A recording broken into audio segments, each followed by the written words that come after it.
So I recently posted a reel about page specs, the proportions of a comic book page that a publisher and or printer uses and that you as the artist now have to use so that your pages print correctly.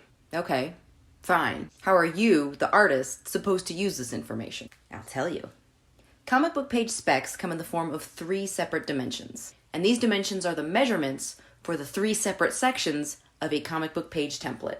First is the live area. This is where all the cool stuff happens. The live area is also where the panel borders traditionally stop, unless you have an open panel or a bleed panel, meaning it falls off the edge of the page, which is a common technique.